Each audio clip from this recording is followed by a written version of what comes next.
Ao viver em sociedade, as pessoas participam diretamente da produção, da distribuição e do consumo de bens e serviços, ou seja, participam da vida econômica da nação. Assim, o conjunto de indivíduos que participam da vida econômica de uma nação é o conjunto de indivíduos que participam da produção, distribuição e consumo de bens e serviços.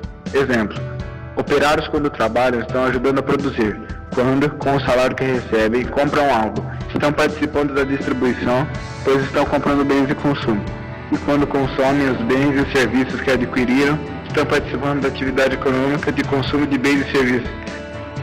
O modo de produção é a maneira pela qual a sociedade produz seus bens e serviços, como os utiliza e os distribui.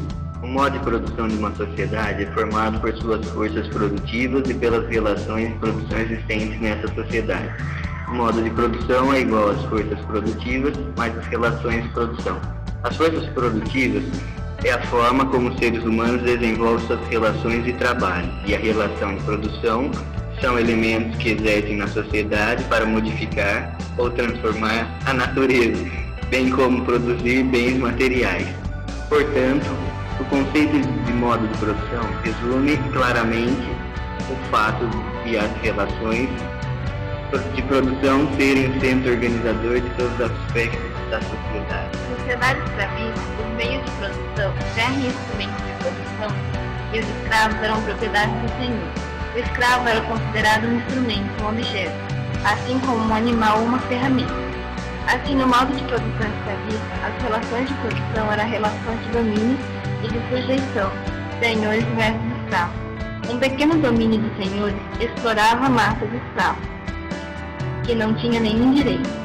Os senhores eram proprietários da força de trabalho, os escravos, os meios de produção, terra, gados, animais, instrumentos de produção e do produto de trabalho. O modo de produção asiático predominou no Egito, China, Índia e também na África do século passado. A parte produtiva da sociedade era composta pelos escravos, que eram forçados, e pelos camponeses, que também eram forçados a entregar ao Estado o que produziam. A parcela maior prejudicando cada vez mais o meio de produção asiático. O fim do modo de produção asiático se deu pelos: a propriedade de terra pelos nobres, o alto custo de manutenção dos setores improdutivos e a rebelião dos escravos. A sociedade feudal era constituída pelos senhores versus servos. Os servos não eram escravos de seus senhores, pois não eram propriedade deles. Eles apenas os serviam em troca de casa e comida. Trabalhavam um pouco para o seu senhor e um pouco para eles mesmos. Num determinado momento, as relações feudais começaram a dificultar o desenvolvimento das forças produtivas. Como a exploração sobre os servos no campo aumentava, o rendimento da agricultura era cada vez mais baixo.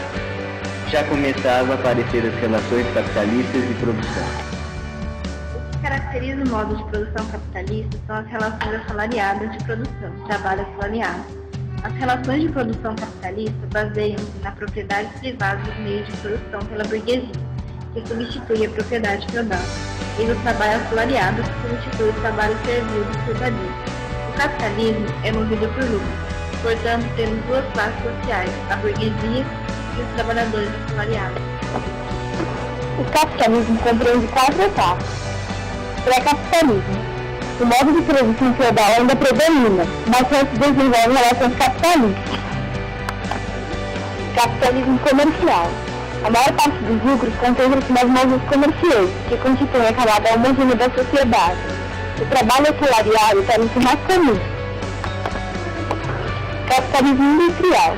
Com a Revolução Industrial, o capital passa a ser investido basicamente nas indústrias, que se tornam a atividade econômica mais importante. O trabalho assalariado firma-se definitivamente. Capitalismo financeiro. Os bancos e outras instituições financeiras passam a controlar as demais atividades econômicas através de financiamentos à agricultura, à indústria, à pecuária e ao comércio.